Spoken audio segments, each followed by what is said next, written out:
Hey, everybody, and welcome to the Sauce Pot Podcast, where we come to get lost in the sauce. I'm your host, Chef Buen. Now, what exactly do I mean when I say lost in the sauce, you may ask? Now, it's exactly as it sounds, where I take a couple of guests and we come and talk about some nerdy things, whether it be anime, movies, gaming, TV shows, whatever. We're trying to cover it all. Today's episode, we're going to talk about the gaming anniversaries of 2021. There's a lot coming up. Today, I've got my guest, ZJMisadventures, here with me. How you doing, guys? And yeah, so we're here to get lost in the sauce. First, I wanted to start off and talk about the Sonic anniversary coming up.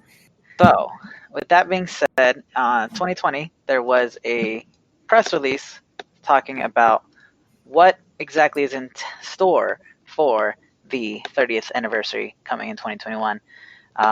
This is taken from Video Games Chronicle News, where they announced by South by Southwest Gaming that here's the exact quote. It says, "A year of celebration, new games, digital content, events, and major announcements, and a tailored licensing program." The biggest takeaway from that is the plural use of the word games. Mm-hmm. That's where I was thinking that we would either get some kind of collection for the 30th or possibly get a new Sonic Adventure game. Like, that's what I'm really hoping for. If not, a remaster to Sonic Adventure 2. The only reason why I say the remasters to Sonic Adventure 2 is because, like I was mentioning earlier, about the vinyl that was just released for Sonic Adventure 2. I know it's the anniversary, so yeah, it makes sense. Let's release some stuff for the anniversary. But then also, like, a lot of times for anniversaries of games, they'll, do remakes or remasters or their ports, whatever. You know what I mean, right? Of course. With that being said, I do think you're onto something with the collections that might be announced. I think maybe a Sonic Mania 2 is in the works. I've heard of a reboot a la Sonic 06 coming our way 2021. Whether or not that's going to be a 2D side-scroller or one of the, more up-to-date Sonics. I would love to see Sonic Adventure, at which point I have a huge checklist of things that I would want to see checked for a Sonic Adventure game, particularly with the Chow Garden, because let's be honest, that was one of the best features of Sonic Adventure 2 Battle. That's like one of the main reasons why I want to replay it, just for yes, I love the story of Sonic Adventure 2 Battle. I loved the gameplay. I loved the characters. I loved it all. But come on, the Chow World, bro. Oh my god, dude. Raising those little chows, battling. Like, think about what they could do with that now with mobile, like you were saying, with the mobile connections. And actually, why don't you explain that more? Well, this is all neither here nor there, hearsay and, speculative. What I envision for Sonic Adventure 3, or whether they do a complete fresh reboot and call it, just Sonic Adventure 2021, whatever they want to call it, the Chow Garden. So I would see a companion app launched alongside of the game, and you could port not only your garden from your mobile device, whether Apple, Android, or Windows, or whatever you will have, port it onto your big screen on your console, whether it's Switch or whatever console theoretically be released on. I'm assuming probably Switch, or if we have it in the best of all things, multi-platform, which would be great. With that being said, the ability for microtransactions in a Chow Garden is so immense. I would pay up the wazoo for some limited color eggs that give me limited color chows. You will remember from Sonic Adventure 2 Battle, they had the gemstone chows, which you could only get by having a specific amount of trophies, and you get them from the store. Oh my god, it's so hard to get. Oh, indeed. And, we do it this way where we have, when you play the Sonic Adventure 2021 game, that, again, hypothetically may or may not be a working title. As you play, you collect rings, and your ring stores into a bank, and, the more rings you get, the more stuff you can buy in-game. And then instead of it saying, let's say, 3,000 rings, you could say 200 emeralds, and the emeralds would be the premium currency. And from there, again, cosmetic, doesn't affect anything in-game. But when you say you collect the rings and earn them throughout the game, would it be each level you collect the rings and what you end up with at the end of the level, or is it an achievement you unlock that gives you the points? How would you think that would work? I think definitely the first one, because that's how they ran it in Sonic Adventure 2 Battle.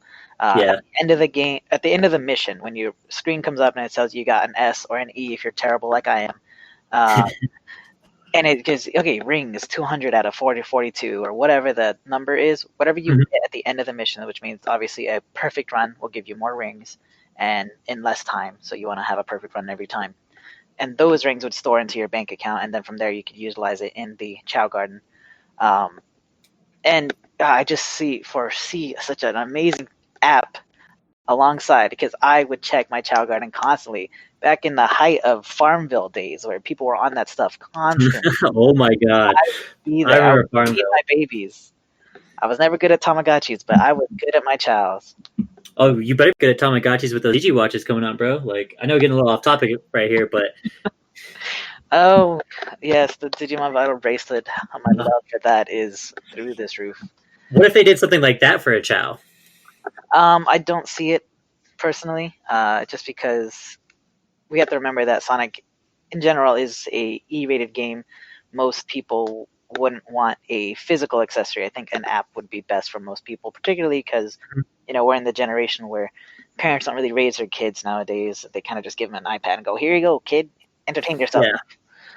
But now another question is for the app, would you say like it would link up to like you're walking, running, like stuff like that, like how many steps you take, or would it just be like an app that you would use to like connect your Chows with your friends and battle and like whatever? I definitely see it more along the lines of just connection to your Chow and Mhm. your friends, and you can battle either the karate or the racing, or even if they add in, a different aspect of that, which I would love to see more versions of what you can do with your Chow.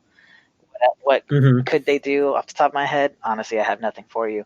Racing and karate was like the most amazing things to me as when Sonic Adventure 2 came out, and I would always do the karate because I enjoyed cheering them on when they got knocked down, or timing my stamina speed burst to make sure that they didn't run out, and then I would just spam the speed up button at the very end of the race, hoping that Mhm. I had enough stats in my Chow. Well, there's definitely a lot more that they could do with like mini games for chows, and as well as like say you have like on your app like a mini chow garden on your phone that your friends can come and visit and like hang out, and then you can like earn items or like do stuff like, oh hey, like me and my chows are gonna. It's kind of like Animal Crossing almost, but like with Yeah, chows. I could see that, and I definitely would love the ability to like take my Chow and utilize my baby, because let's be fair, we all had a favorite Chow. We all raised multiple Oh Chows. We all yeah. had a favorite Chow. I would take your Mm-hmm. favorite Chow, and it would be the one that, like, when you say, like, okay, ZJMisadventures is in Chef Wen's garden, and it would be, instead of me walking around like a Shadow Sonic or a, Mm-hmm. a copy paste Sonic character, it would be your Chow, and you would interact through your Chow. I think that would be amazing. Oh no, I totally agree. I'd be all about that. Like that's why I'm really hoping for some kind of what, even if they just did a Sonic Adventure 2 remaster, whatever. I need a Chow app. I really need a Chow app. I would have to agree. Now, Even if it's just separately from the game. if we did a Sonic Adventure 2 remake, what is on your checklist for things they have to do? Obviously, graphically update. What else? I guess it's mainly the main part is just making sure it runs properly on whatever's they're going to re-release it on. Which if they do re-release I would assume it would be on Switch. Even though a lot of the Sonic games recently have come out multi-platform, it's a little iffy. But what I would expect from the game, I would hope that they would like how they did like the Legend of Zelda Masters Edition. Like, made it harder? Yeah, kind of like that, where they make it harder. Where I mean, maybe they can make it where you can switch modes. I don't know, but like I would like it a little harder, just because I'm not saying it was too easy, but I mean, think of like the difficulty settings of games back then compared to now, and like kind of upping it, to like fit. Like, does that make sense? Do you get what I'm saying? I'm picking up what you're putting down. I'm saying, I think a dual mode or even a reverse mode would be really interesting because, we're all used to moving in the one direction. If we went the opposite direction, it would definitely throw some people in for the loop, because that was one of the things about Master Quest, was everything was mirrored.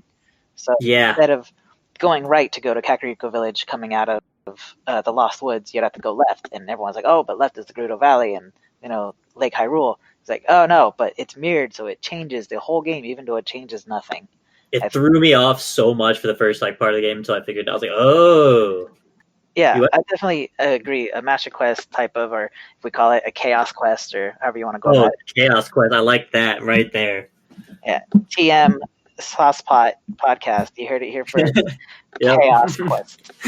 But yeah, no, like for Sonic Adventure, that's exactly what I would want. Would be like some kind of Chaos Quest, Chow Garden.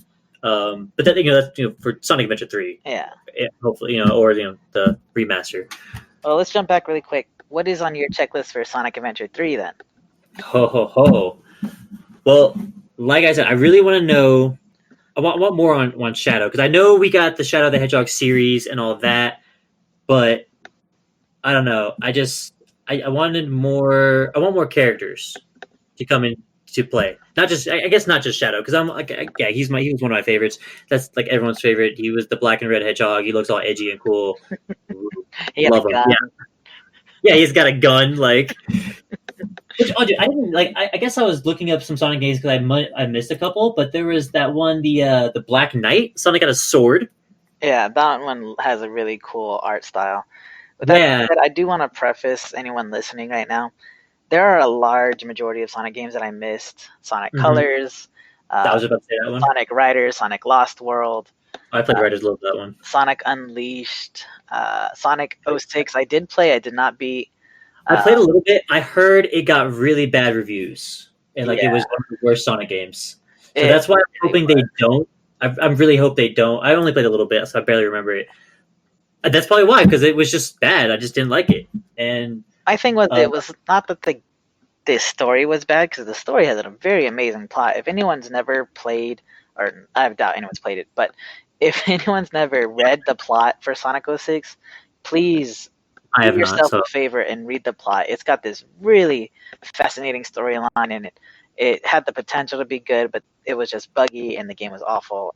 yeah, the gameplay was really bugged me. I got bored with it. With that being said, Sonic Adventure 3, I almost kind of want to see them do a reboot. I want to see them do a reboot and kind of just be like, all right, fresh start. We're going to reintroduce a lot of the characters who people aren't familiar with, because Sonic '06 was the birth of Silver. So not a lot of people know about Silver's. Oh, that's true. And like, yeah, we had that new one come out in 2017. Was it Sonic Forces, where you got to create your own Yeah, I character? heard that tank too. I bought it. I actually kind of really enjoyed it. I did Yeah. not enjoy the way you play your own character, because they're like, oh, we need to make it different than playing Sonic or different than playing Shadow. So they gave you like all these gadgets. You had to use these gadgets to platform. It was still fun. It was just, I feel like they tried too hard with the character generator, but they didn't Mm-hmm. do well with the gameplay of the custom character. So like, it wasn't really playing a Sonic character. You were just kind of playing like just some random site, Yeah, you're playing a character in the Sonic universe, and it wasn't like the Sonic Forces wasn't made for that character. It was made to play Sonic. So the Sonic missions are all fun. It's just when you play as your own character, it's kind of like, this is kind of wonky. So that's probably the things I heard that people were like, this is boring. Well, like I get it. Okay. With that being said, I would love to see a reboot. Like I said, instead of going Sonic Adventure 3, just call it Sonic Adventure, and on parentheses 2021 or Sonic 21 or whatever you want to call it. And one of the biggest things I hope they would do is bring back Crush 40. I love the music from Sonic Adventure 2, Sonic Heroes, Shadow the Hedgehog. Dude. They need to bring back Crush 40. Whatever it Dude, that's why I was so mad that I missed that vinyl release. Like, oh my god, I want it. So if I can find it, because I saw that there was a vinyl that had a red and blue disc somewhere. I don't know where to find. Like, I just saw it randomly, but I couldn't find it again. And I was like, dude, I need this. I need a Sonic Adventure 2 fucking playlist. Like, just so I can go. I don't even have a vinyl record player right now, but I will go buy one just for that vinyl. I do have a vinyl, and the only video game vinyl I have right now is the Persona 5 soundtrack, which was amazing. You know what soundtrack I really like for games, off topic a little bit, is Hades. 80s? That one game. Hades, that game that I was... Yeah. The one that you stream. Hashtag check out Chef Buen on Twitch, guys and gals. That'd be twitch.tv/Buenzilla, by the way. There you go. Subtle plug. Always. But yeah, no, that's some good fire music. Getting lost in the sauce there. Sorry, my bad. We'll go back to Sonic. Anyways, checklist. Back to square one, I guess. Course 40. Yeah. Bring them back, please. I need to hear another song like Open Your Heart or Escape from the City or Live and Learn. Escape from the City, dude. Dude, they, again, sauce pot, off topic, but we have a karaoke bar here and they have both Live and Learn and City Escape. And it's What? the best thing bro. in this world is just. Next time I come back, you're taking me immediately. Okay, sounds good. With that being said, music. They need to have. I had the guy's name earlier, who was the sound director for Sonic Adventure 2, but let's see if I can find it real quick. Credits: sound director Jun Senwa. It's definitely a Japanese name. I'm probably botching it to there and back. I take every word wrong. Every word is wrong. It could be Jun, it could be June. I don't know, but they need to bring that person back because that person knew 100% what they were doing. An amazing sound director. Sonic, Agree. Sega, if you're listening, love that person and whatever it takes to bring them back. Please. I will give you all my monies. Yes. I have no money, but I will give them all to you. You have all my monies for sure. Definitely that. Chow Garden, which we already covered. And as far as story goes, if they do even if they don't do a reboot thing, what I would love to see is kind of a throwback. So, like, obviously, Eggman is the overarching villain, but if they do continue it from, say, Sonic Adventure 2, because after Sonic Adventure 2, for those of you who haven't played it, spoiler alert, the game came out forever ago. You should have played it by now. Yeah. They have a last story. You play the hero side, you play the dark side. Then when you play them both, you get the last story. At the end of the last story, Eggman is redeemed, and he helps save the world. And from there, obviously nowadays, with all the games that came afterward, Eggman still has all of his plans and whatever. If they do continue it from Sonic Adventure 2, I would love to see him retired, but being blamed for everything that's happening because, one of his descendants, a new Eggman, a new Robotnik, is doing this one thing, which is the citizens of Mobius, which from a comic series a long time ago, can't remember which, was inside the Earth. They start harvesting the animal critters from them and using their body heat and their kinetic energy as sources of energy for robots. And then when they break the robots, the animals come out. Throwback to like Gen 1 Sonic the Hedgehog when you beat a little robot baddie and the little animal pops out. I would love to see that. And then that would also allow us to get all the rest of the cast from Mobius, say Princess Sally and Sally. Because everyone talks about Amy Sonic, but it's like Sonic Sally was by my ship. 100%, I agree. Like, yeah, Amy was cool, but the moment I read the comics and I found out about Sally, I was like, "Oh, who is this cutie?" Like, sorry, my girlfriend says I'm a low-key furry, or borderline furry. My bad. I've come to accept it, guys. I'm sorry. Please don't. It's okay, guys. We all know that there are certain aspects of certain things that we just kind of throw to the shadow zone. Or we all know that most people are borderline furries. Sure. Look at like how many guys like cat girls. Don't tell me you don't. Like, you can't tell me you don't if you're a weeb. Most weebs like cat girls. Don't like. That's fair. I'll give you that argument. Thank you. And that's the only reason why my girlfriend says I'm borderline furry is because I love cat girls so much, and like that's why I had to concede because you know what, I can't deny it. I really can't. But coming back full circle, bring in the freedom fighters, bring in everything, and introduce the video game audience to a lot of the comic only characters, like Honey the Cat, Mighty the Armadillo, a bunch of other people.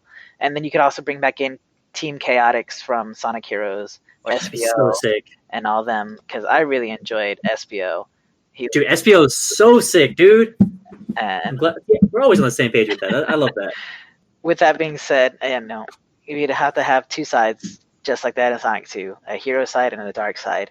And you could say like the dark side is, finding out more about Shadow and what he did post Sonic Adventure 2. Because like if they want to call Sonic Heroes and Shadow the Hedgehog continuous, which they all reference each other in some manner, shape, or form. That's why I loved Heroes. And by extension also Riders, I believe, but I don't quote me on that because I never played it. I played Riders, but I don't remember. I barely remember stories from back in the day. Yeah. But if they do, again, that's a continuation. If they do reboot it, then this would be a perfect time for the dark side to cover, SBO's background and Shadow's background, and if they want to bring back Omega and even giving us the opportunity to play as Metal Sonic, I think would be fascinating. Yeah, that would be. I know a lot of people hated on the gem finding of Rouge and Knuckles in Sonic Adventure 2 Battle. What? I love that. Okay, again, some people did. I'm not saying you did. Oh yeah, I know. I mean, I'm just surprised that people are saying like they didn't like It's it. just because like you had the rail shooter that was Eggman and Tails, and then you had the speed form, which was Sonic and Shadow. And people were like, okay, but now I have this no directional, slowed down, not action oriented. Like, let's be fair. How many enemies do you think you actually killed as Knuckles in Rouge? Yeah, good. Yeah, okay, that's a good point. Whereas you probably kill the most as Eggman and Tails, and then you probably kill the second most as Sonic and Shadow. I wish they would have put a little bit more into the treasure. Like I loved it. I loved a lot all like little side like kind of like mini games, you know, because I played those all the time. But I do see where people could have a problem with it, and I would like a like updated version of that maybe. I did enjoy it. It made sense that Knuckles over here looking for the emerald, like yeah, and then Rouge, like you know, she's a treasure hunter, like yeah, makes sense. Like what they were doing made sense. And it made sense in the story as well. It's like everything. Exactly. Eggman was trying to stop the Master Emerald from stopping the Chaos Emeralds because that's what happened in Sonic Adventure 1. He Mm-hmm. knew. It's like, okay, I got to get this Master Emerald because it's going to mess me up again. Yeah. So, and then it gets shattered. And then, you know, it makes sense in the story. And that's what they need to do is make sure everything makes sense. Exactly. But were you saying like what would you want to happen with that? Were you trying to say like people like you would want that up like Well, again, I wanted, if either they reboot it or they don't, I still want Eggman to be retired because I still love that he was redeemed at the end of Sonic Adventure 2. And, like, granted, yeah, Mhm. all the current, or I guess they call it modern Sonic games, he's still the villain, which is fair. But But I feel like that's only because that's all they know mhm. is robot, and like no, there's no problem with that. But like you said, there like someone else doesn't need to take up the mantle. Like every other series has had like a new kind of villain or like some and like ancestor, relative, whatever, take on the mantle, you know, mantle. Yeah. And I also think it'd be a really good throwback to, like, when they come over to Eggman and, like, Eggman, you gotta stop what you're doing. And he's just, you know, sitting on the couch. Wait, you cut up there for a second. Oh, can you hear me now? How about now?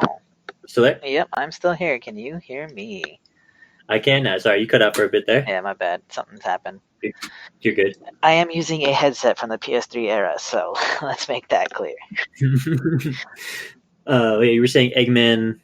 Yeah, so I would love to see Eggman retired, whether it's a reboot or not, and have someone else take up the mantle, just because, again, I really enjoyed his redemption in Sonic Adventure 2 Battle. Mhm. And it can definitely, as a human, be at the end of his prime, and I think it's time to hang up the cape, or in this case, the doctor coat. Yeah, right. Because like how many? Because like what's the? Do you know what the year span between Sonic Adventure 1 and 2 is? I don't, honestly, but I can find out momentarily. Okay. But I know, like, And then another Heroes and... Are we talking about, like, game release date or actual in-game date? actual in-game like timeline. Hmm. And while you look that up, I wanted to go back to you were saying how you want the comic to do a tie-in with the game. That is completely possible, mostly because I mean, I guess I say that just because you know, like the Archie Comics dedicated the entirety of Sonic's 98th issue to a tie-in story for the game, which like you know which that released the same month. It was like issues 94 through 103. It had the 10th anniversary logo on it. And then they did another tie-in. Where was it? Sonic X comic had a storyline in 10 and 11 titled "No Thanks for the Memories," where Eggman trapped Sonic and Co. in a virtual reality world based on Sonic the Hedgehog video game from Sega's Genesis. Intriguing. I didn't read those comics. I did read a couple other ones, but I did not read those. I've read a little bit of Sonic X. I think I do remember that timeline because like I read this years ago. Oh, and there also was another the comics, the Genesis story arc, where Eggman rewrites reality to be like the Sonic video game based on the first two Sega games. That was another one. So that's why, like, I feel like it could be possible for what you were saying, but I guess we're also reaching a bit because those were the comics paying homage to the games rather than the games paying homage to the comics, you know? Now, I know we spent a good amount of time on Sonic, and there might be a little more we can go over, but I think we've covered quite a bit, and I'd like to transition over to Pokemon now. And I'm not as knowledgeable as Chef Wen here. Pokemon Anniversary coming up. 25 years. What I'm excited. Oh, dude, I'm so excited. 25 years. Fuck, dude, I'm so old. Just so y'all know, I am 28. So think about that. Red and Blue came out September 28th, 1998. I was all over that shit. I think I got both of them because I remember playing them both. Because I remember I had Charmander on red, I Squirtle on blue, and then I think I switched partway through blue. Like after I beat it, I restarted it, got Bulbasaur because I wanted just all of the starters. Transferred Pokemon to red, whatever.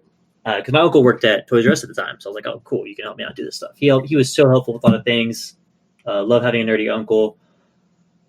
Anyways, Pokemon 25th anniversary. I feel like there's a lot that could go on. We already have Pokemon Unite coming out. We already have Pokemon Snap coming out. Unite, I don't think we have a date on. I'm pretty sure it still is TBD. Snap should be coming out by summer, but I'm not entirely sure. And did Pokemon Sleep already launch? I'm so behind the times on this. No, I don't think. I don't even know anything about that. Like they had mentioned it. I remember they teased something about it. I think like a couple weeks ago or something. Or maybe I just saw someone tweet about it because they were like, "Are we ever getting this?" But I don't think they've really said anything about it. Yeah, it says the Pokemon Sleep was planned to release in 2020, but it missed the deadline. Mm-hmm. With that being said, I assume that it will be launching 2021 at some point. I would assume, but like I said, I haven't heard much about it. Like I don't even know. Like I don't know. What I am hoping for though is some new Johto games or something, because like I'm really just wanting a Pokemon Johto exclusive Switch console. Because don't get me wrong, I love my Let's Go console, but Johto was one of my favorite regions of all time. So instead of going with the expected Diamond and Pearl, that you're hoping for a Let's Go. Oh, you said you didn't want a Let's Go. You want an actual Johto release? Maybe like a port to the Switch or something, but I highly doubt it. Mostly just because of them doing the Heart Gold, Soul Silver. They might port those games to the Switch. Doubt it. There were some people who were not skeptical. They thought that they were going to release the Let's Go Heart Gold Soul Silver games because they had renewed the trademarks. But them renewing those trademarks, it's a little different than like the whole Zelda thing where they got a brand new trademark. I know it's a little off topic, but like another reason why I do think we could be getting the Johto games is because there's about 80% of Johto Pokemon like aren't in the game, aren't in Sword and Shield game. Why is that? Is that because they were saving them to release them for when they do the remakes or the Let's Go Johto games? Possibly? Possibly. I don't know. But like I was saying earlier about the whole mascot thing, about Let's Go Pikachu, Let's Go Eevee, like Pikachu, Eevee, those are main mascots of the series, so it kind of makes sense for them to have them as mascots of the games. But then what would you do for the remakes for Johto? Would you do like Let's Go Gold, Let's Go Silver, and just have Ho and Lugia on the cover? Or would you pick random Pokemon like Jigglypuff and Meryl? Or like you said, do the baby Pokemon, because baby Pokemon were kind of introduced in that generation. Those are all very plausible things that could happen. Or, as you said earlier, Pokemon Let's Go Lugia, Let's Go Ho-Oh, because obviously Gen 1 covers non-legendary Pokemon, Charizard, Venusaur, Blastoise, Pikachu. And then from Gen 2 and on, the cover Pokemon were always legendaries. With the exception of course, Let's Go Eevee, Let's Go Pikachu, which again is a Gen 1 game. So they're going back to the roots. Mm-hmm. And that's another reason, like, let's stay on that Let's Go topic, or not topic, but I guess we're going to stay on that just because everyone wants to say, oh, we're getting Diamond Pearl remakes next. That's what's going to happen. But it's probable, but not for sure. Because y'all want to say, like, oh, the trends match, but, like, look at it. Like, they released Fire Red, Leaf Green, then Emerald, Diamond, Pearl, Platinum, then Heart Gold, Soul Silver. So, Fire Red, Leaf Green, then Heart Gold, Soul Silver. Then they go into Gen 5. They do Black, White 2. Go into Gen 6, and that's when they do the Omega Ruby, Alpha Sapphire. So, yeah, we got 1, 2, and 3. We got a third remake right there. But then, Gen 7, they come out and they skip Diamond and Pearl, and they just go right back to 1. So, it makes you wonder, are they going back to their roots and starting over, doing like, oh, we're going to do 1 again, remake 2, then 3? Or will we get not only the Diamond Pearl remakes, but also like a Johto game? Will we get both? It's possible. I know for sure we will be getting some kind of new. I feel like an older generation come back. An older generation is going to come back this year. Like I'm almost positive. I would definitely agree with that. Like if I was a gambling man, I would definitely take that bet. We're definitely getting a remake of some sort. It's just, what is it? That's the thing, and like that's why I'm really kind of leaning more towards the Johto games, just because of the way they went with like Lego and then like the Johto Pokemon not being a Sword and Shield, things like that, and like with them doing a lot more downloadable content for Pokemon because I think I've read some quote when I was going through Dr. Lava's tweets. I love Dr. Lava. If you guys don't follow him on Twitter, YouTube, whatever, follow him. He's got great Pokemon content. But I thought he had an interview with one of the creators saying that they were leaning more towards doing like DLC, like and just the 2 games and DLC content or something like that, instead of doing like a third Pokemon game. Like I think they weren't going to do the third thing anymore, like the 3 games. Elaborate on that because I'm not understanding it completely. Please elaborate. Like how they did Red and Blue, and then they released Yellow, and then they had Ruby Sapphire, and they released Emerald, Diamond Pearl, and then Platinum. Instead of having that third game, they were just going to do DLC downloadable content, which there's nothing wrong with that. But my problem with Sword and Shield is I felt like there wasn't much to do, especially even with the DLCs. Like Black and White 2 had some of the most post-game stuff you could ever think of. Like you had a whole extra, you had so much more to explore afterwards. Whereas like Sword and Shield, I feel like we didn't really have much to explore afterwards, you know? And like I was saying, it felt like its own game in general, like its own series. Like it didn't feel a part of the Pokemon series. And that's just because, in my opinion, I am not a fan of Dynamaxing and Gigamaxing. When it comes to Pokemon gimmicks, I feel like recently with a lot of the games, they focus way too much on trying to get new crazy gimmicks instead of focusing on some of the old ones that they should have. Like Secret Bases, that was a gimmick that was so sick, and like they just kind of like just went away. On the topic of Secret Bases, though, and back to my rant about premium currencies and apps. If you bring back the Secret Bases, why don't you have an app companion? Why don't you have an ability to make those microtransactions? Nintendo, come on. I would pay to have a clubhouse with all my favorite Pokemon plushies and couches, furniture, and everything else. And not just that, but like you remember, I think it was in Diamond Pearl where you go underground and do the mining stuff. Mm-hmm. Like they could also include that, the mobile app and the microtransaction shit, whatever whatever they want to do. Those are 2 aspects of the game that I absolutely love that were never shown. Like instead they gave us giant Pokemon. Why? Why do I need a giant? Why do they need another form? This isn't Digimon. I love Digimon. Don't get me wrong. I'm not talking shit on Digimon, guys. That's one of my favorite series. Do not misquote me on this. But what I'm saying is Pokemon is not Digimon. Pokemon has a set evolutionary line, kind of stops. Digimon's all over the place. They can do whatever the fuck they want. They're digital fucking monsters. Pokemon are biological beings. They're part of an ecosystem.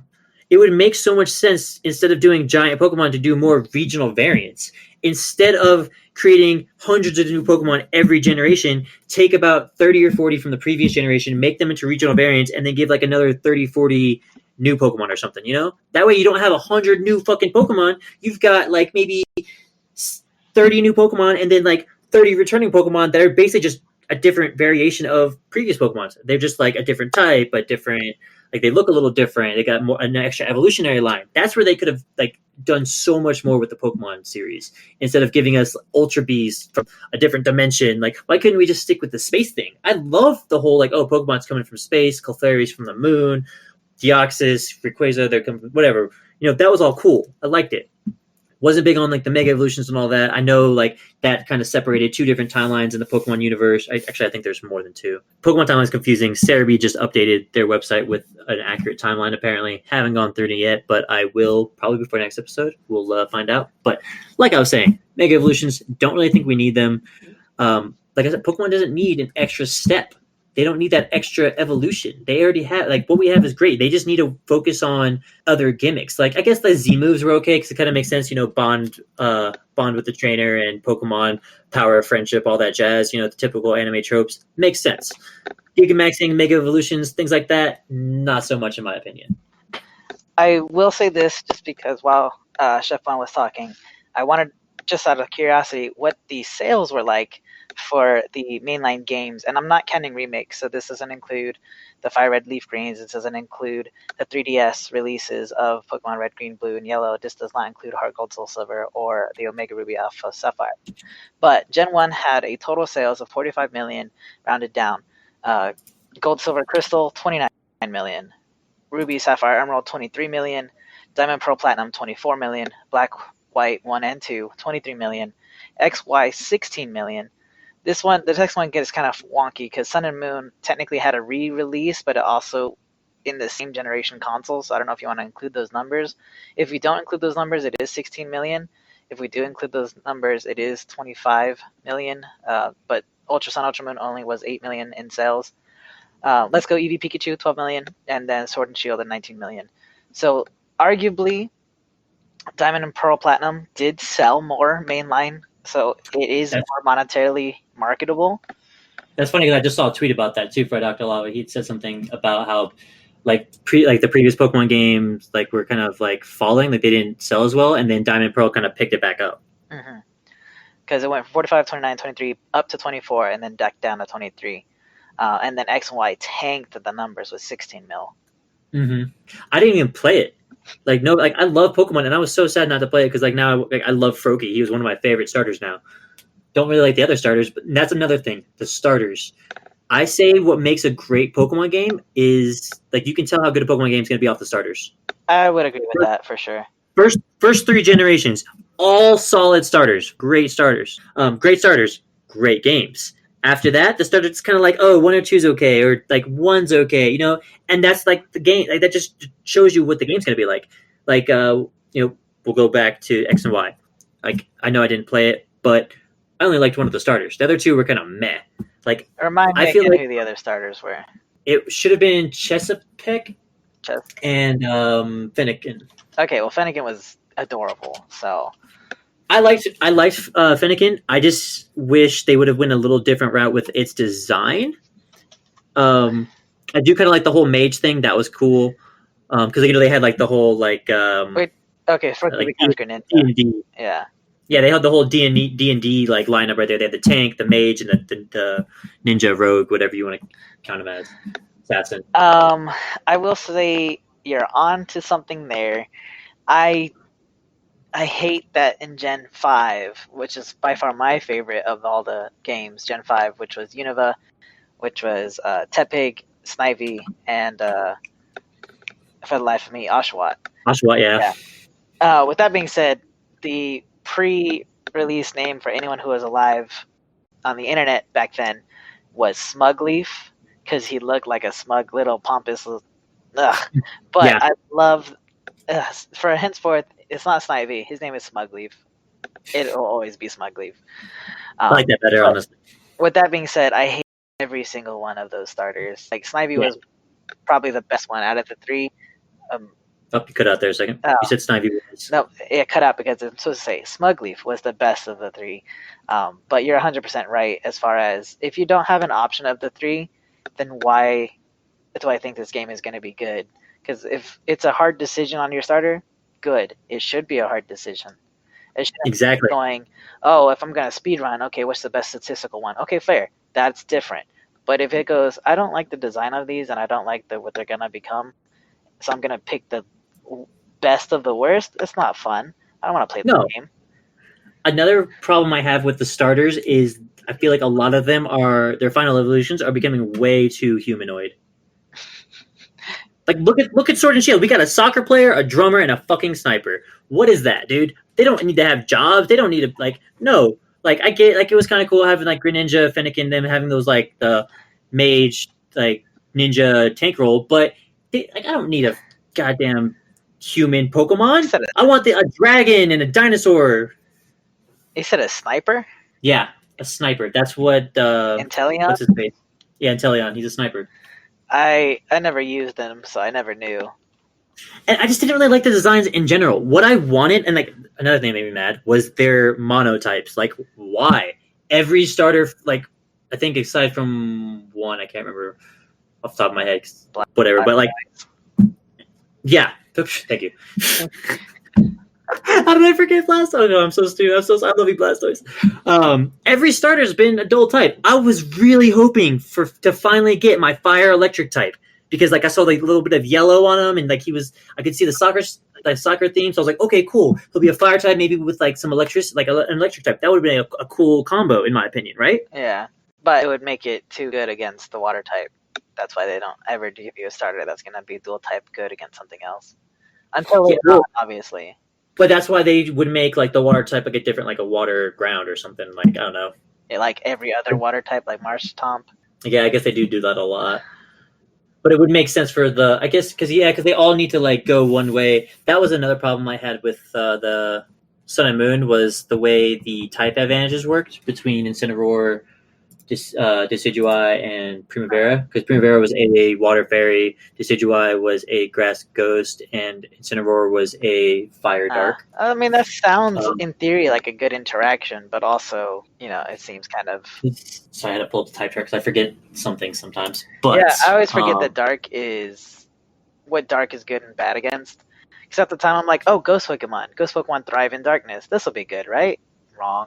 Yeah, Dark does half damage to Ghost Pokemon, whereas Ghost does double damage to Psychic, double damage to Ghost, and half damage to Dark. That was what bugged me. Was that Ghost not only? Oh wait, no, Ghost is attacking. Yeah, Ghost does half damage to Dark. So not only does Ghost do half damage to Dark, but then think about Grass. Grass does half damage to Fire. So Decidueye is completely fucking underpowered against Incineroar. Yeah, I don't know. I don't know, man. Anyways, back on topic. 25 years releasing. Oh, dude, yeah. We got very lost in the sauce there. Sorry. That was quite some thick soup there, chef. Thank you. You know how I like to make those ribs nice and dark. Yeah, hashtag Campbell's Chunky Chicken Noodle Soup. 19 grams protein. That's so ratty. We have fun here, guys. I'm sorry. Like, if y'all are just joining in, please ignore some of our antics. We're a little cringy, but that's why we have the sauce pot, A little cringe in there with a little bit of nostalgia mixed in with some hopefulness of the future. Oh, it's so much hopeful for 2021. I will say this: there was a leak last year around September of 2020 where a theoretical, and again, take with a grain of salt or a whole shaker if you would like your soup that salty, that there was a Pokemon Max Diamond Max Pearl leak. And it was featured the Dynamax mechanic from a supposed Game Freak coder. My problem with that is the Dynamax mechanics being added into Diamond Pearl. That just doesn't really make sense to me because Dynamaxing has only been in the Galar region. Like that's the only region we know of it. Like it's never been mentioned before. The only ever time you see giant Pokemon is in the anime in that one episode where they had the giant Jigglypuff, Alakazam, and Gengar. They're all fighting each other, whatever. They don't mention that whatsoever. I know anime, games, two different things. I know, guys, I'm not stupid. I'm just saying it would have been cool if they had referenced Pokeapocalypse instead of just having some random giant Pokemon for no reason. They really didn't elaborate on that. Off the top of your head, do you know what the Sinnoh region is based off of? Like the actual in-world relation. Apparently it's based off of Hokkaido, so it's Japan. Yeah, I was going to say it should be Japan, because I think the first 4 are Japan, and then 5... Unova's based off of America. Yeah, Unova's based off of America. France was X and Y, right? And then Gen 7's Hawaii. Sword and Shield was the UK. Yeah, gotta love those Scottish Pokemon trainer memes. Those are my favorite. That's another reason. And that's why I don't think we'll get a new game. I feel like I think Gen 9's a little ways off right now because there's usually a little bit of time in between new games. Plus, they haven't done any remake yet. That's another reason. So I don't think we'll be getting a brand new Gen 9 game. I can go over what my thoughts are for Gen 9 in the later episode because I don't want to get into that right now. We're talking about gaming anniversaries, but I have a lot to talk about Gen 9. Maybe not a lot, but like a good amount. But as far as Pokemon, that's really all I'm expecting. I'm more just looking forward to a hopeful Johto remake. I wasn't really big on Diamond Pearl, mostly like you said, the starters. They were just kind of meh in my opinion. You'll notice I have a little bit of a stutter. I apologize. But yeah, the games they didn't scream out. I think another reason why I have some bad history with Diamond Pearl is because I finished the game. I transferred Pokemon to it from another game. I had a bunch of level 100 Pokemon that I had spent hours and hours training. And one of my girlfriends restarted my game and just deleted everything. All my Pokemon gone. Hours of playtime. I was so upset. No, we're not together, guys. I did break up with her. Not because of that. But also because of that. Yeah, but also because, yeah. With that being said, also for the 25th anniversary, which again is February of this year, 27th, right? Yeah, February 27th. Yeah, February 27th. Pokemon Day. I fully expect a new pack to drop for the Pokemon TCG, which if y'all haven't played, it's a very interesting game. Pokemon Trading Card Online. It's a free. You can get it on your phone, Android, Apple, also on your PC. Definitely recommend if you want something boring to do.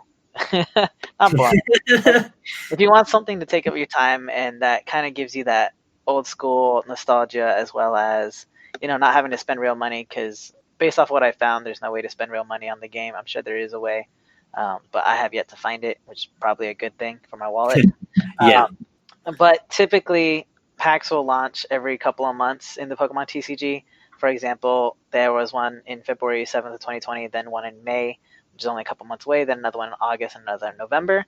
So I fully expect a new pack to drop, because Vivid Voltage launched November 13th of 2020, so I expect a new pack to drop as well. And Pokemon's very good with keeping up their trends, so until they got to Let's Go Eevee and Pikachu. Yeah, I was just about to say.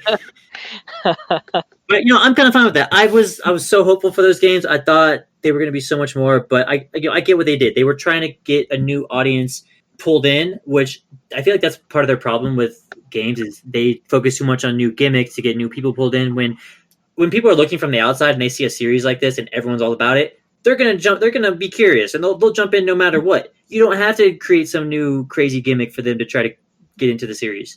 They've already got them. You just have to improve on the ones they had before. Assuming that there's gonna be, what was the gimmick for Diamond and Pearl? Do you remember? What was the gimmick for Diamond and Pearl?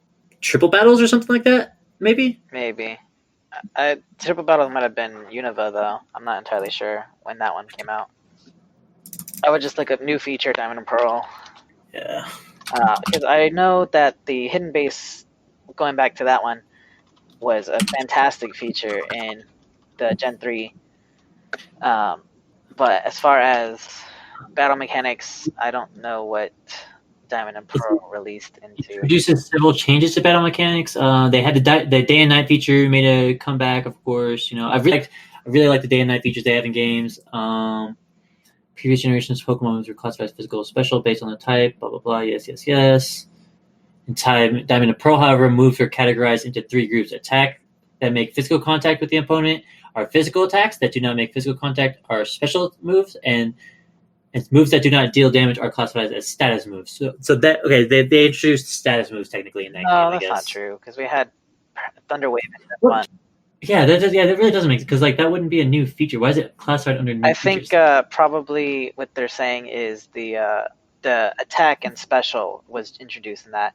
Because in Gen 1, you just had straight up attacks. And your special stat wasn't broken into special attack and special defense. So I assume that's what's coming. But I guess I would have to look up the other previous games like Johto and Hoenn just to see if they had the status moves class. Like I know we had them, but I don't think they were classified as status moves. Is what I'm saying. That's because I think that's what it's trying to state in this is that because it said and moves that where is it because it said in Diamond and Pearl, however, moves are categorized into 3 groups. Because it was saying before that they're usually categorized into 2 groups, so now it's categorized in 3. Another new feature capitalized on the Nintendo DS featured the Poketech. That smartwatch thing they had, okay, but they also had that in the in Johto. Oh no, I guess that was also included in the Johto the Heart Gold Soul Silver. That's what, okay. And it had the mini games in that, the secret base, the mining in the underground. That was one of them. Remember, I brought up earlier. Yeah, that was one that was really fun. Yeah, and Pokemon contests were introduced in Gen 3 as well, like the beauty contest and all those. That was it.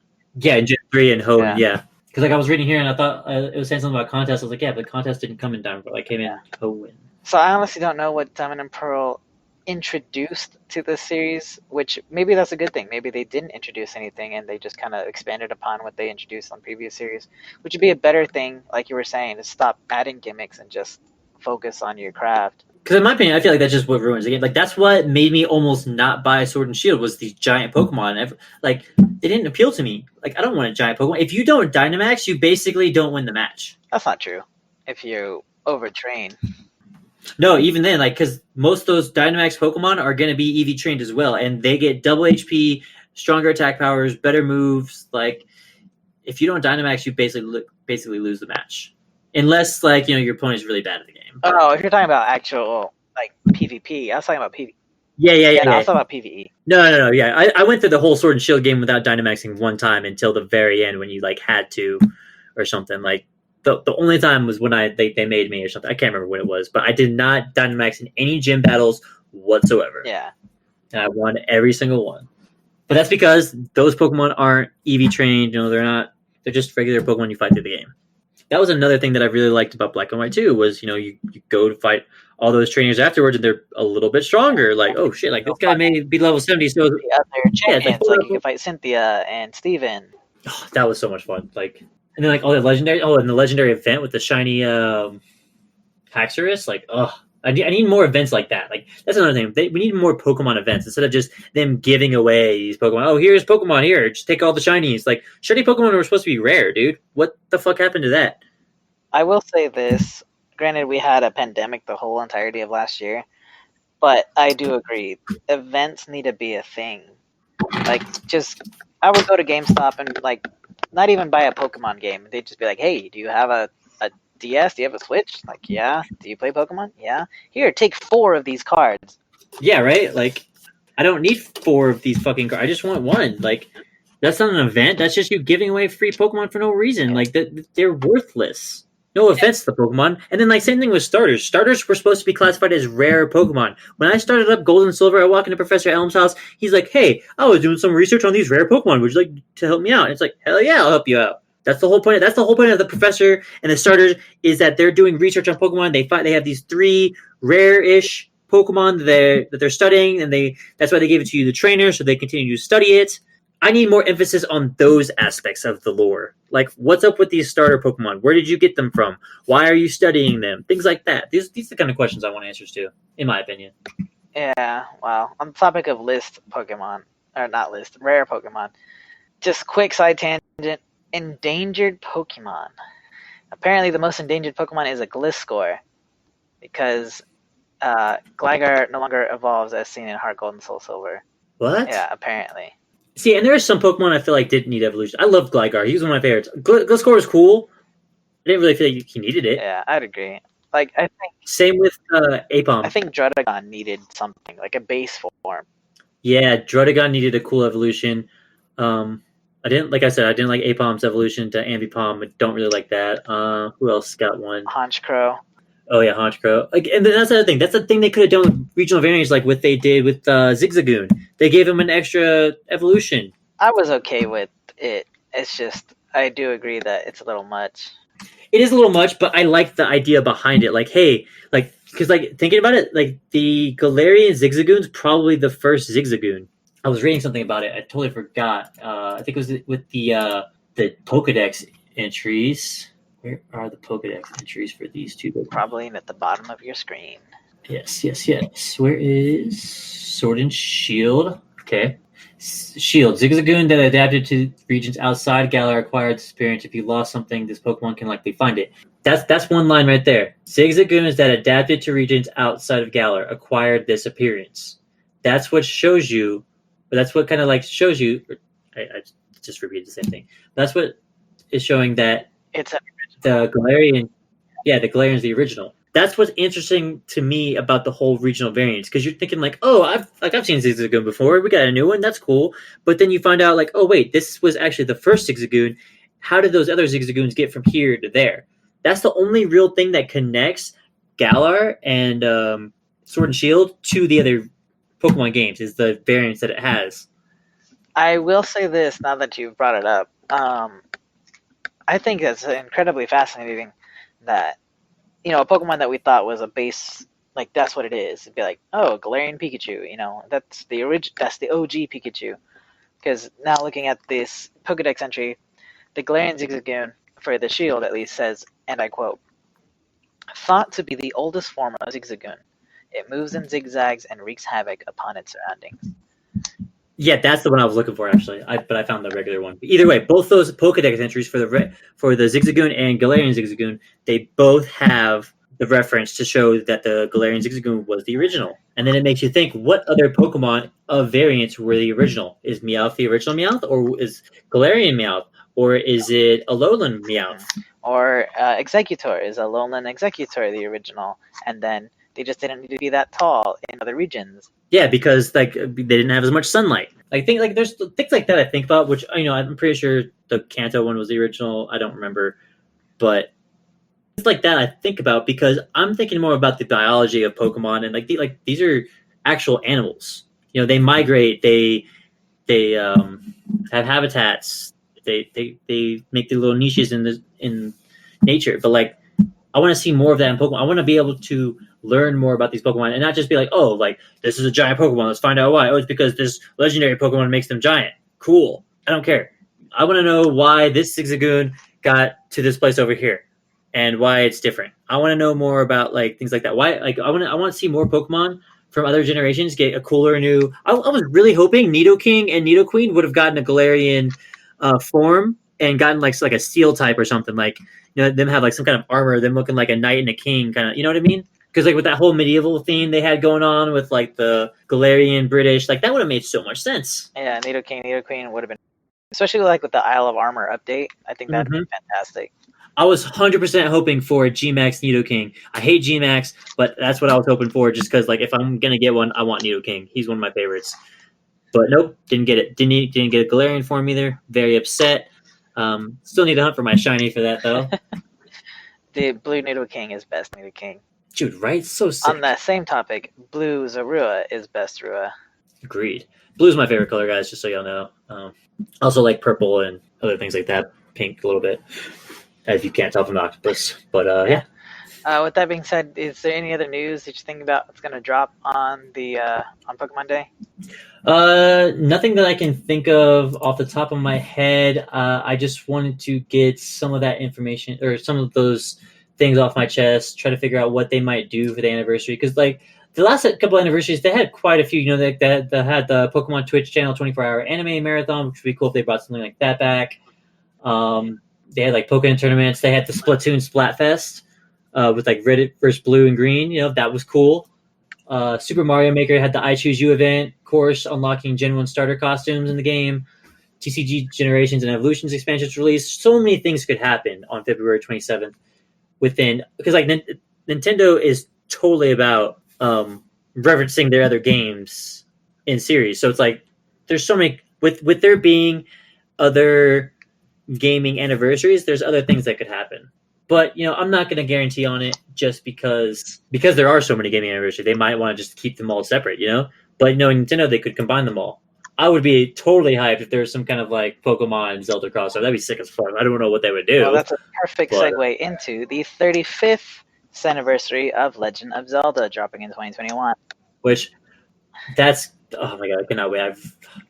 Wait, were we talking about that now? Or this is a perfect segue to do it. So I think it was perfect to do it. But yeah.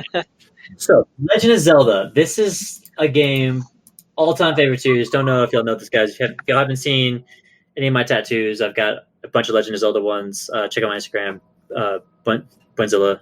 So on everything on my social media. Subtle plug. Yeah, subtle plug. I don't really post much on Instagram. I post a little bit on.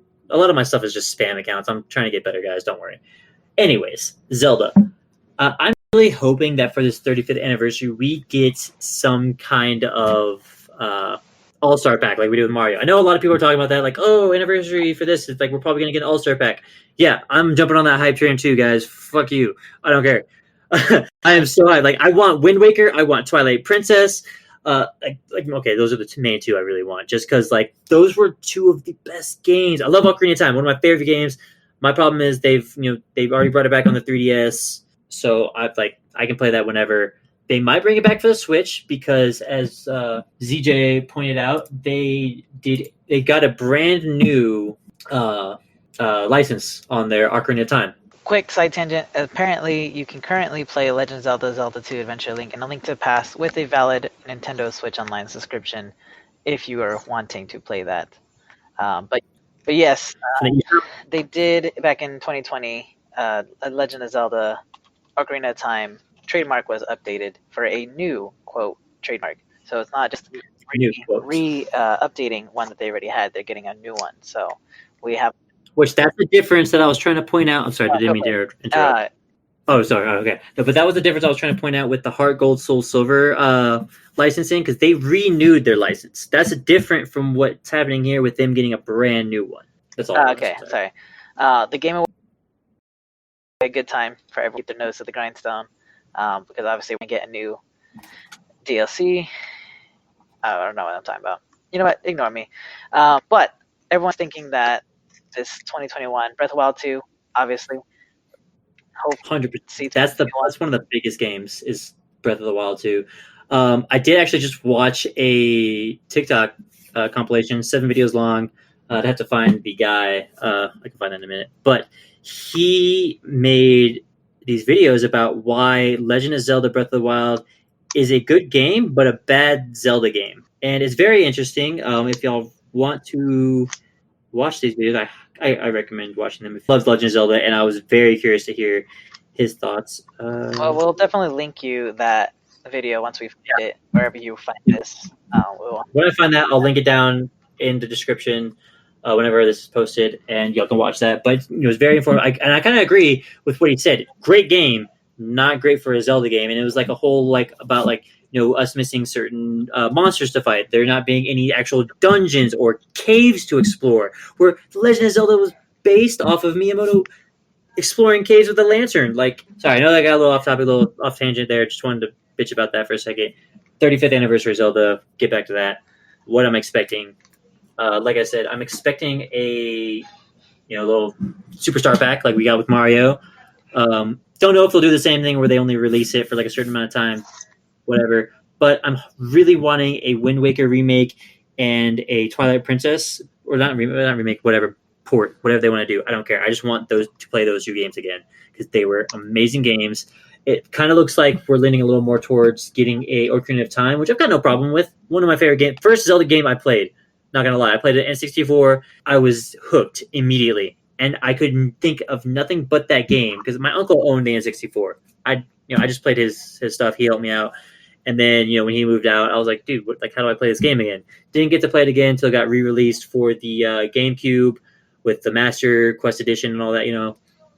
Uh, and then I finally beat it. I was so hyped. Played Majora's Mask, beat that too, and I was like, sweet. Was obsessed with the Zelda series ever since. I agree. Ocarina of Time was probably the first game I'd ever beaten as a child, granted with help. My uncle had the 64 as well, and he bought me the 64 on Christmas, and that whole fucking meme about 64, that was definitely me. With that being said, I am stoked. I would hope for a true HD remaster of Ocarina of Time, and not when I say true HD remaster, I'm not talking about like a 3DS port. I'm talking about true remaster, get a partnership with Epic and Unreal and do it in the Unreal Engine. Make the game that we saw as children, and when we go back and play on C4, it's not the same because we remembered it being so graphically amazing and a marvel to look at when every other game was side scrollers and not 3D. Like, make it the game we saw it to be in our minds. Dude, yeah, when I saw Ocarina of Time on that Unreal Engine, oh my god, I almost cried how amazing it looked. But that probably won't happen because Nintendo's notorious for their property. Oh yeah. With that being said, we can also expect some really good merch on all of these to drop. 100%. Sonic or Sega's already partnered with a bunch of other people for clothing and for jewelry. Definitely for their 25th anniversary, they released So Zelda dangerous in my wallet. So I can only imagine that the 35th they'll probably do a special Switch version of Legend of Zelda. Which if they do, there goes my wallet. Yeah, 100%. I can officially give my sister my current Switch and get a new Switch with the Zelda. Like, I want that Legend of either Johto or Legend of Zelda. If they come out with both, I'm gonna cry because I don't know. I would not know what to do. I would implode. That's how much I love both series. Like, I love these games. I hyperfixate on anything I find interest in constantly. So What is this? Oh, this already launched. I did not even know that. Oh, look at that. Yeah. Hyrule Warriors: Age of Calamity. Apparently that already launched, and I was way behind the time. Yeah, that launched. That was like the post of what Breath of the Wild 2 was. But I heard what had happened was like it changed the timeline technically. Sounds really weird. I don't know how I feel about that. I heard it was a good game either way. I never got to play it. I loved the Like the Dynasty Warrior series, those games, I love those games. They were really fun, but also just I don't know, I got bored with them fast sometimes. Like it's a lot of hack and slash. I love like I'm good with hack and slash, and those are fine. But I just I don't know. You know what I Honestly, mean? the only Dynasty Warrior games I ever beat was the Gundam versions of it. Uh, Those are the only. Oh, I love those ones so um, much. but I agree. Like it is pretty monotonous. There's fighting waves and waves of enemies. Um, Mm-hmm. but with that being said, I did enjoy the skill mix up and the progression of it was fascinating. Um, Agreed. but Yeah. again, like anything, if you don't have steady progress and it just feels like I'm banging your head against the wall, it definitely gets old pretty quick. Yeah. Which, like, again, guys, everyone has their own games. I'm not knocking this game. Not trying to say, oh, fuck this game. This game's trash. I'm just saying it wasn't really for me. I still love the Legend of Zelda series. Respect the Age of Calamity as a part of the series and it adding more lore to the series. I just didn't really play it because one, lack of time. So many games I'm playing. I work 40 plus hours a week, and I really have to pick and choose. Like, yes, Legend of Zelda is my all-time favorite series, but sometimes I gotta take hits. And like when a game like that, like if it's not my style, it's just not my style. It's really Yeah, all it and is. again, we're not talking trash. Like I said, I love the Dynasty Warriors. Um, Gameplay mechanics, I enjoyed the Gundam versions of it, and also. Yeah, the Gundam Bridge was dope. But with that being said, 25th, no, 35th. What are my numbers are all off now. We're talking 35. Right? Yeah, we're on 35. There's so many. There's so many anniversaries happening this year. It's just hard to keep track of them all. To be fair. Yeah, Metroid 35, Skyrim's 10, Donkey Kong's 40. Last year Mario was 35. Like so many guys. Like, and we could still expect more from Mario because technically, like, we didn't get a lot of releases last year. Donkey Kong's turning 40 this year, which also is kind of like a Mario uh, anniversary as well because Mario's wasn't his first appearance in Donkey Kong. Yeah, technically, it was Jumpman. Yeah, Jumpman technically. So yeah, so technically Donkey Kong turning 40 would also be another Mario 40 in a way. So maybe we could see other things. I'm really hoping. I know we kind of jumped the gun and just skipped over to a new series, but I'm really hoping for a Donkey Kong Country like new game or remaster. Well, that being said, we pretty much every couple of years we have this one game that has come out on every console, and you know exactly what it is. Read my mind. Elder Scrolls. Oh, bro, my only problem is, are we ever going to hear anything about 6? I don't know, but it is going to be the 10-year anniversary of Skyrim, so I'm sure we'll get something about that. We're definitely not going to get much, but we will. I 100% think we will get something. Like whether we get more, maybe we get like some kind of actual footage or some kind of trailer, or at least like a date, like some more information. Because they really haven't given us much. I think you were the one who actually got me into the Elder Scrolls series. Yeah, my first one was Morrowind, and I really enjoyed Morrowind. And actually, the reason I started playing Morrowind was because Toonami had game reviews every now and then, like in like their commercial breaks, and they talked about Morrowind, and I was like, that game looks like a lot of fun, and I'm like really into D&D and stuff like that, so I'm totally gonna play that. And then I got it on PC, which back in those days when AOL made screeching sounds at you when you turn on the internet. Yeah, I just dated myself. I'm an old man. But like the reason I got into Elder Scrolls was because of Toonami. So way to go, Cartoon Network! You've made a lifelong fan as far as video games because of your. Yeah, I think the first one I played was Oblivion. You got me to play that. We played it online for a bit. I don't know why we dropped off. I think the online was just trash. It was one of the first ones. So yeah, but don't blame it. Like I still think it was a great game. I had fun playing with my buddy. Like he said, I love the whole D&D aspect. Which another thing I want to do is play D&D, which that's something we could set up, guys. If anyone else is ever interested in playing some D&D, I know, like I always say, I'm busy on time, but I will make time to start some kind of campaign if we can get a consistent group going. Just throwing that out there. I know getting a little lost in the sauce, going off topic, but little side note. Any thoughts or any speculation on the Halo 20th anniversary? Honestly, I'm not really expecting too much. I don't know why. Like, something just doesn't tell me that like we're gonna get a whole lot. Because apparently, I heard this today. I don't know if this is true. That they're releasing a what is it called? A battle royale, a Halo battle royale. Interesting. Oh, never mind. Shuts down rumor. Okay. Oh, yep. That's the first thing that just popped up. Never mind. Scratch that news. Yeah, I heard it today, so I didn't have time to confirm it. But being that now it's been confirmed that there is no battle royale coming this way, it's so unfortunate because honestly, I despise most shooters. Halo was the first one that I was like, okay, I can get down with this. And this is coming from a person who used to play Unreal Tournament on the PC, where that was not very good, but it was also too much fun. Yeah, Halo was one of my all-time favorite games. Like, no lie, I was really good at Halo, and I played that with my friends like every night. That was one of my main games I played on Xbox. Mm-hmm. Yeah, I have very fond memories of system linking and playing in two separate rooms and trying to beat each other up on Blood Gulch and Coagulation. Oh my Very, god! very strong memories of those. Double kill, triple kill, quadra kill, quintuple kill, Kill-tacular, Kilimanjaro. kill tech. Oh my god! Like, those like rocking a shoddy and a sword, bro. Just going around, just Shoddy snipers, bro. That's the only way to play. Up close.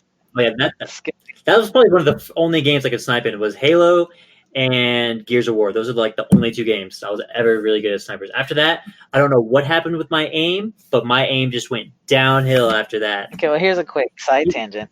What's your thought on that red dot applicator for your screen? Have you seen those? Let's see if I can find the name for it. No, I don't think so. It's called a hip shot dot, and it's basically a LED you put in the center of your screen. That way you know exactly where your aim is. So like as you're quick scoping or anything else, it assists with your aim. Maybe, I don't know. Like, that sounds interesting, but I had a person in my actual life play with that, and I was so, I guess, confused and filled with comedy. I have no idea how I felt because I was just like, are you really? First off, everyone in my life is not a professional gamer. So yeah, I understand tryharding because let's be fair, I'm one of them as well. Like I play League of Legends and I always want to win. Unless of course he gets frustrated with me, guys. Yeah. Trust me. I have patience for a small subset of people, and you are luckily one of them. Yeah, he does give me the benefit of the doubt. I'll give him that. Like his patience with me is, it's surprising on League of Legends. I am so bad at that game, guys. But it's just like for shooters, particularly the person who owned this hip dot red dot site or whatever it's called. What's it called? Hip shot dot red dot LED aim assist. That's such a mouthful. We're gonna call it red dot. Anyone who owns one of these red dots, I'm not talking mess about you. I'm just talking about this one person in particular. So if you own one, don't feel bad. If you do own one, you're probably gonna destroy me even without it. So don't feel bad. It's just the one person who owned one. I was like, this guy is cringe. Wait, turned into a robot there for a second. Turned into a robot? Well, that's a good thing because I actually am a robot. Oh, guys, we got bots in chat. Bots in chat. Me 6. Look at me. Anyways, that's a side tangent. Just wanted a quick input on the hipshot.red.site, site, whatever the heck it's called. I got such a long name. Anyways, back to Halo, or back to anything else, actually. Did you have... I think we kind of covered most things. With Halo, like I said, I'm not sure what to expect. Probably maybe some more stuff with the Master Chief. Oh, no, I think they've dropped like just about everything, haven't they? I don't know if they re-dropped it, but they did drop a Master Chief collection a while ago. Yeah, but they were like releasing, like they were sending out games like here and there. Like I remember, like I only bought it because like I saw like, oh hey, like if you have the Master Chief collection, we just released the 3 today. I was like, oh, buying that. Like I want to play Halo 3 so bad. Bought that shit immediately. And then like I think I don't really remember. There's so many things I try to keep up with, guys, that I can't always keep up with. So if there's anything that y'all think of, let me know. Link it down in the comments. Give me your thoughts and opinions on these games. Yeah, and by all means, please give us suggestions. If you think there's something that you enjoy personally and it's kind of niche, by all means, please tell us, because we have some really niche loves and likes. So, like, you could be the person who recommends our next favorite thing. So, please, by all means, if you feel like something is way too obscure and no one's going to like it but you, don't feel that way. Please let us know, because we love obscure stuff. Really do. Which... I guess our next subject probably would be, we could do anime probably for the next episode, since there's a lot that's coming up in particularly January, but yeah, particularly January. Like most of the anime that's already coming out, like Promised Neverland Season 2, Dr. Stone, ReZero, Horimiya, like things like that. I'm not going to get too much into it because, like I said, next episode we're just trying to finish up here. Just wanted to give y'all a little heads up of what will be coming. Before we sign off, I do want to go ahead and go over the January releases on the video games, particularly Scott Pilgrim vs. the World, Complete Edition, Ooh. January 14th. If it's not out by the time you're hearing this already, definitely looking into that. There's also a limited run on it, so if you do like limited edition box art, which does take us back to the Sonic Adventure, because the box art does have him doing a Sonic Adventure pose. But definitely look into it if you were ever a fan of the Scott Pilgrim movie or the game or the comics, or if you're a big fan of just side scroller beat 'em ups that you can play with your friends in a local area. Definitely look into that game. Yeah, it's just a mall brawler, right? Yeah. Oh, it's not like I never got to play it when it was first because there was no hard copies, right? It was just online. Yeah, you just had to download it. There was because it came out in the 360 era. Yeah, and I never got to play it because I didn't. I don't think I saw Scott Pilgrim until after high school. Yeah, because I remember I was working at my high school at the time, and one of the students was telling me about it. They're like, "Here, borrow my Scott Pilgrim movie." I was like, "Okay, cool. Just to remind me because I'll forget." They're like, "Yeah, it's whatever. If you forget, just keep it." I was like, "Cool." So I still own it to this day, and it's one of my favorite movies of all time. Oh, it's funny that you say that because I actually still have your copy of The Last Witch Hunter. Oh, that's funny. I totally forgot. Oh, that's a great movie too. As you can see, guys, we get lost in the sauce here. That's exactly what we aim for, though. Like getting lost in the sauce, just having a good time, talking about whatever. And that's all we expect from you guys. If y'all want to come join us, get lost in the sauce, please tune in for the next episode. Give us some ideas for future episodes or anything you would like us to cover. Since like we're doing anime this next episode, if there's an anime you want us to cover, or maybe a manga that you read that not a lot of people read, let me know. I love reading new mangas. I'm always looking for new content to read up on. I love isekais, one of my favorites. And, I'm pretty sure everybody does. It's such a good genre, and I get it. It's repetitive. It's the same. Truck Kun is the person. I get it. It's repetitive, but we all love it. Let's be fair. Overlord and ReZero, they're all really good. With that, all I want is my own Truck Kun. We're gonna finish up January's release. Motocross Grand Prix 2020 launches January 14th.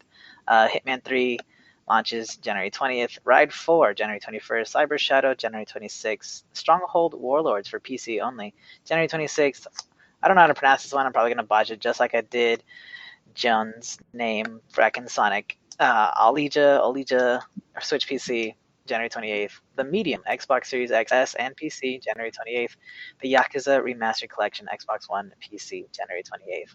As the list of things releasing January that haven't already released yet, or possibly have already released, depending on the time you're listening to this. But that is the lineup for at least video games coming out. Well, that looks like a good lineup to me. I really am looking forward to what we're going to see in 2021. I really appreciate you joining me here today and getting just lost in the sauce with me, man. Like, this was a really great little session we had. I've really enjoyed some of the stuff we talked about, and I hope we can do this again soon. Of course. Guys, like I told y'all earlier, hashtag subtle plug. Join Bueno on Twitch, Benzilla, twitch.tv.benzilla, or however you do that. Yeah. I do talk about some nerdy things. I play a little bit of games. I play just about everything from Spellbreak, Genshin, Hades, just whatever I'm really feeling. I've got my Switch, mostly play on PC right now. Also have my PS4, but I'm trying to stick to more PC at the moment and Switch games. One thing coming up next weekend or this weekend is the Splatfest. If this podcast isn't out by then, whatever. But that's one thing to look forward to is the Splatfest. I will be streaming that this weekend for sure. I'm terrible at Splatoon. I love it though. So look forward to that. Join me if you like Octos, if you're all about into the squids and Octo thing, join me for that. Otherwise, stay saucy, everybody.